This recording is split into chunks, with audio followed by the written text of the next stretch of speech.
Welcome to Evil's Comics. I'm Evil Mike, and I got a Evil's Chats with you tonight. It's gonna be a little more, comedy toned down. Be a very serious topic, but I was sitting there thinking, and I'm always trying to think of stuff that I haven't seen other, YouTubers in general talk about, especially us being in this community. There's always tips and tricks and stuff like that, and what I want to talk today is something that I faced a lot in my life, how I dealt with it, and how I believe if you listen to this, it can help you. I'm trying this a little darker because it's a darker themed conversation. I'm pretty sure I'll get maybe some people that are like, nah, that's fine. Different experiences, So anyways, we're going to talk about bullying. And my whole life, I'm a little guy, I'm 5'9". Roughly, I want to say I'm anywhere between 120 and 150. 150 being like, Mike's not been working so much, but normally around that weight. Growing up, I didn't hit this 5'9" mark until I want to say about 13. Around high school, I remember everybody went to, from middle school, I was one of the taller kids. And then high school hit, and I was I was real short. I think elementary and middle school, I was pretty small compared to most kids. And then middle school hit, and then I kind of hit a growth spurt, and I was a little taller, and then it was like, bam, I was back down. I wouldn't say height-wise I'm little, but frame-wise I'm just more slim and athletic, I love who I am, my body. That's not about this. I grew up in not the worst or the best of places, but I can say my childhood was not the nicer of stories. People talk about, growing up with cockroaches, and that was like a normality. My mom was very clean, good mom and stuff like that. It's just we grew up in some of the worst, apartments, and eventually our house. It was like 6 of us all crammed into this little bitty 3-bedroom house. I love my upbringing. I believe it made me the person I am. It made me value the dollar a lot more than I would say other people. So, growing up in these not so great areas, not going to the best of schools, I got picked on for many reasons. Size, height, everybody suffers race, but I was, race was always been a target. 4 bullies with me. Religion, I've been bullied about that. Just different parts of my life that I have been. But on our note, we're talking about my nerdy side, me being into comic books or,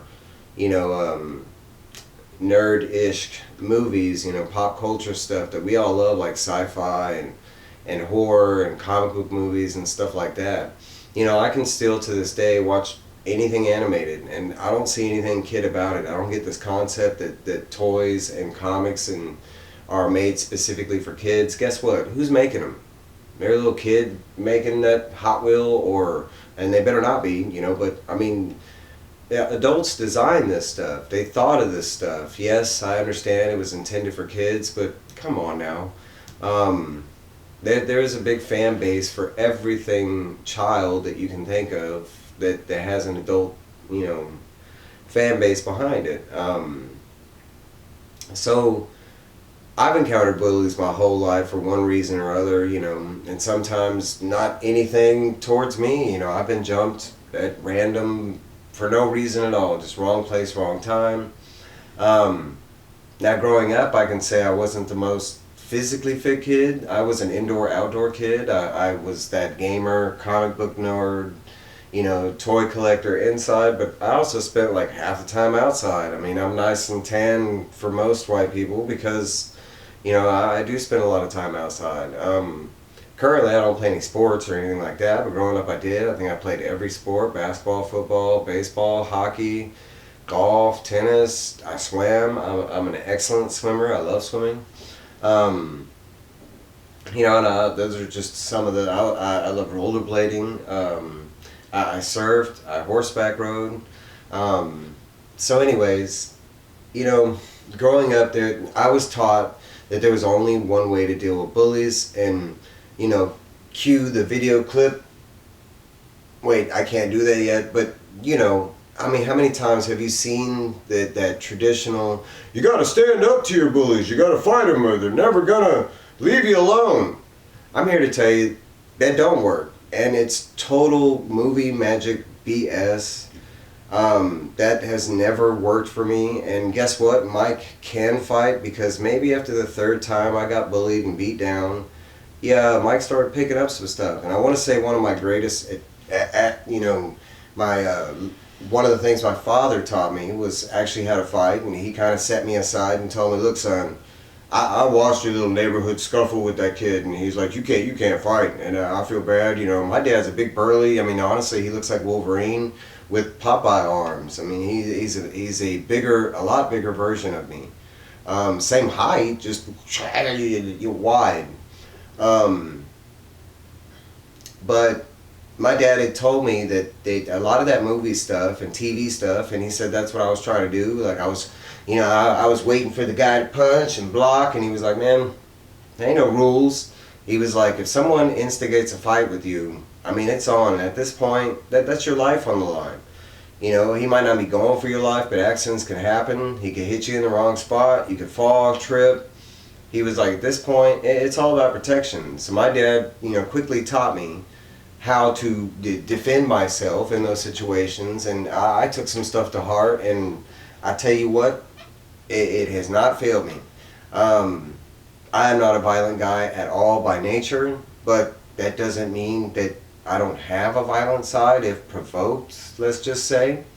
Mike does not get walked over, especially as an adult. I am very blunt, especially if you cross certain lines. I have morals, I have guidelines, I have principles, especially when it comes to like my freedoms and stuff like that. No, I will go toe to toe with a boss or a mega corporate I don't care. If you're in the wrong, and I feel like, I mean, and there's a general populace that believes you're in the wrong and no one's saying something for some reason, I will be that guy that's like, hey.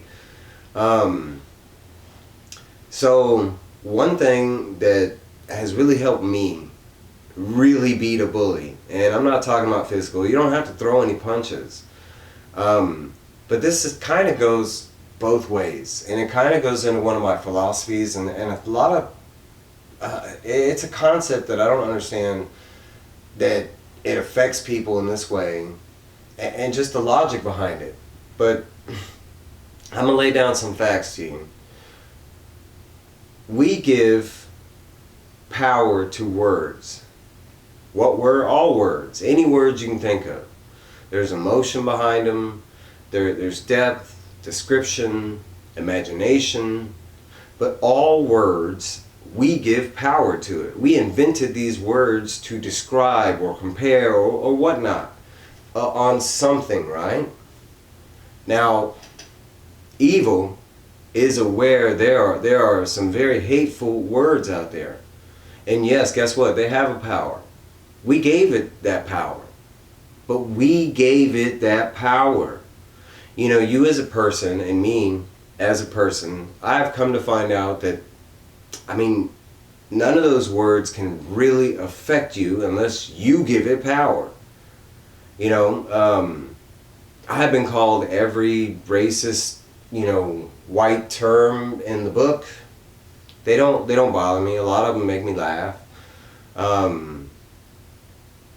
mean, the other way around, I would say the other descriptive negative words, and I'm not gonna, y'all know, and if not, you don't need to know, because these are hateful, bad words. But let me demonstrate a point on giving power to words.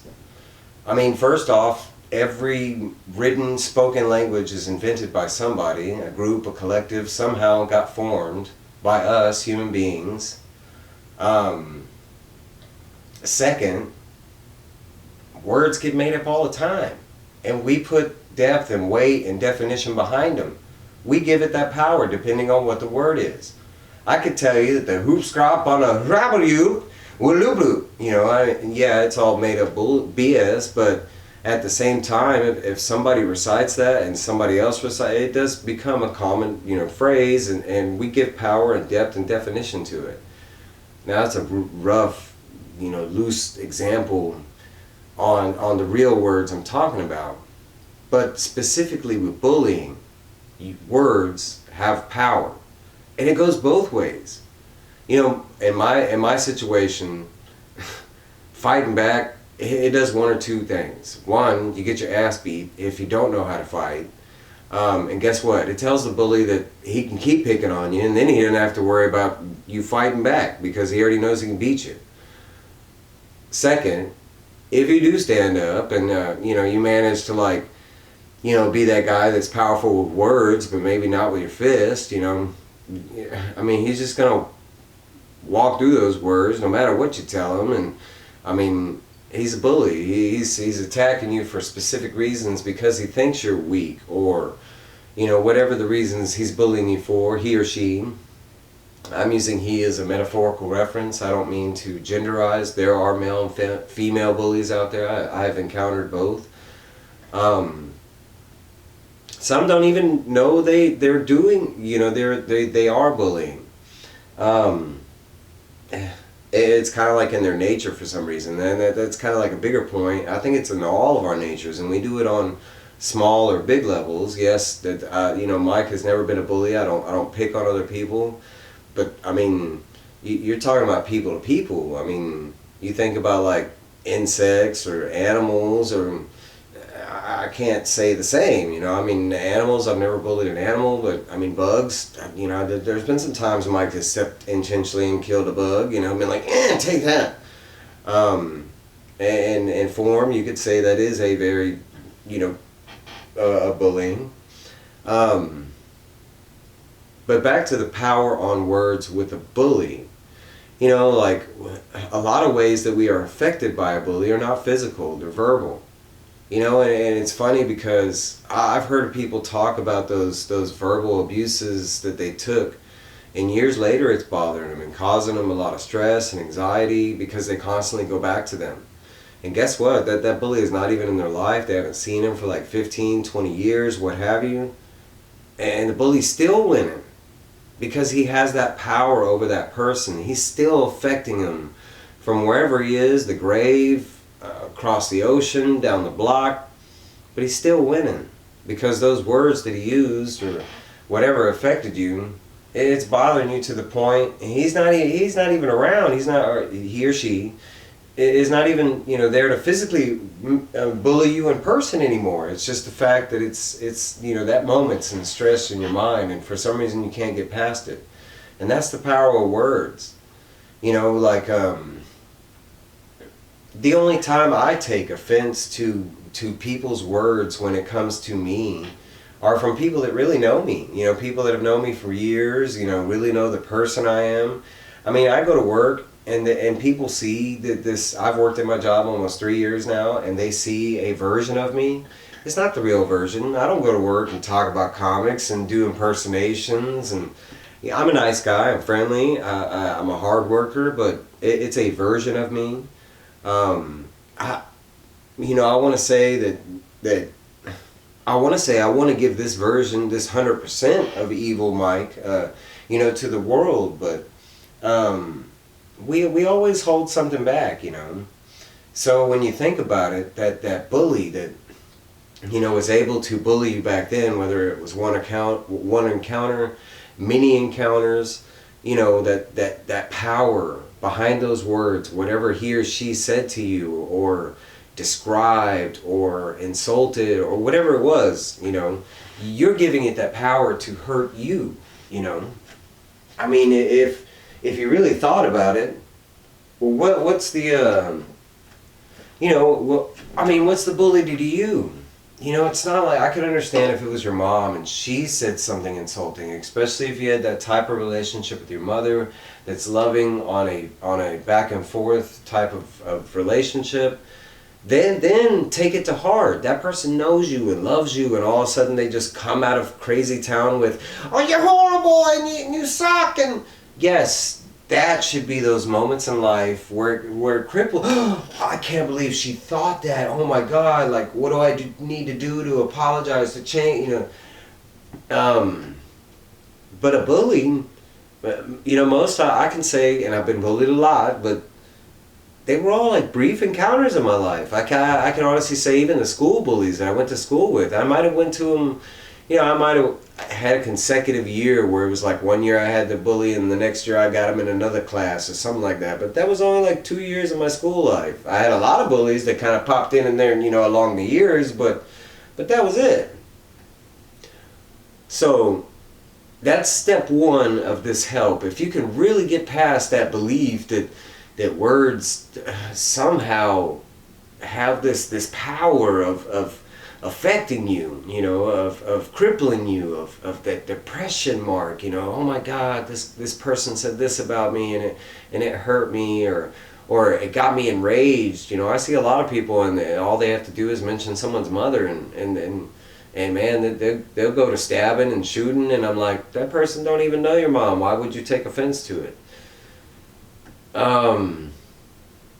Another thing that will really help with bully encounters is to remember that there's another lesson that TV and movies don't teach you.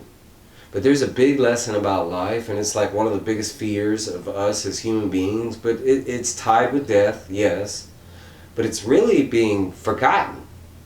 That disappearing from Mother Earth or other people's families, or like my fear of death, and I'm not afraid to die. I know it's coming, but my fear is like, what did I leave? What's my mark? Are people gonna remember me? Those kind of things. And that's just I've kind of demonstrated what I'm talking about, but really when you think about it, like if you could just somehow back off, let the bully do his rant or whatever. I'm not talking about taking a beating. Of course there are some occasions when you can't avoid. Trust me, I tried running and beating, and there always happens to be like one guy that starts the fight, and it's always like a couple other guys that pop in and they want to join in on you. Bullies never travel in ones. If you do, you're extremely lucky. It's usually groups. The weaker usually travel in groups. The strong are usually by themselves, and people follow them. If you can somehow retaliate in that fashion, and yes, love your enemy, that kind of thing, but that's extremely hard to do. That honestly, in my opinion, that usually comes later on, like when after it's done, and I can think about the whole situation, and I can breathe and be like, maybe he wasn't so mad. Well, yeah, but we're talking about in that moment. But if you could somehow like just ignore the dude, you don't know how much that hurts. Like being ignored, like not even taking notice. Like the next time the bully says something, instead of retaliating or even looking in his direction, just invisible the effort, you don't know how well that works, and how well that works on every human being. No one wants to be forgotten. No one wants to be invisible. No matter how much they claim, no one wants to be. Phones, our society, everything is set up on a social network for a reason. We are a social, creature. The best retaliation you have against a bully is to not fight back. You can fight back. That's up to you. It did work in some of my situations, and sometimes some of them bullies back off if you manage to beat them. But I'm talking about maybe that guy or girl out there that's not leaning to the violent outcome of a bullying. I do not promote any violent behavior leading to any agreeable outcome. Everything I believe is a talked out situation. It's all about intelligence. And that's kind of my point. If you think outside the box and you really show the bully how much you don't mean, he doesn't mean to you or she doesn't mean to you, it kills them right there. You will see a major difference in your life of those people at work that make snide comments, you know, as you walk up. You know those guys or those girls, you know. Don't even acknowledge them. Just walk by. They might even be like, hey, hey, hey, hey. Just keep walking. Just phase them out. And do you know how much damage you will do to them by doing that? No one wants to be invisible. Bullies are all about, like, you know, being in the spotlight, this class clown, they want to be seen. It's about like this objective of being seen by other weak individuals that they can somehow lead. You know, it makes them feel a little bit bigger, you know. If you can really use these practices, and they don't have to be used in a person-to-person bully situation. This could be like video chatting, this could be trolls, this could be your manager at work, this could just be negative shoppers at Walmart. I mean, if you really think about some of this stuff, like the power behind words, why does the N-word, you know, hurt you so much? Well, what is the real definition behind the H word, you know, why would it affect me, type of thing? You know, if the definition that you can come up with has merit and power, then it should affect you. But if you're sitting there thinking about this word that has no meaning, people just say it, for some reason they take offense to it, why does it affect you? Different topic. I'm not here to offend anybody. You know, I hope this helps or makes you think or sparks up a conversation, you know. It's a little darker, you know, different evils chats. I know I had a lot of videos coming. I think I got like 2 more. I get bored. I got a camera and a microphone. And I got people watching me. Alright guys, like, comment, subscribe, you know the deal. I thank every single one of y'all for watching. I'm really not in this to offend at all. I've stated that a lot. I do not discriminate. I love every person, animal, plant, everything on the planet, you know. I do have a couple videos coming, a short one, a little small review one, and then maybe a live stream. I don't know, but tomorrow I will be on the G-Spot. Check me out. I think it's going to air 12 midnight for most of y'all, 1 or 11 the opposite way. Check it out, G-Spot. Thank y'all. Love you.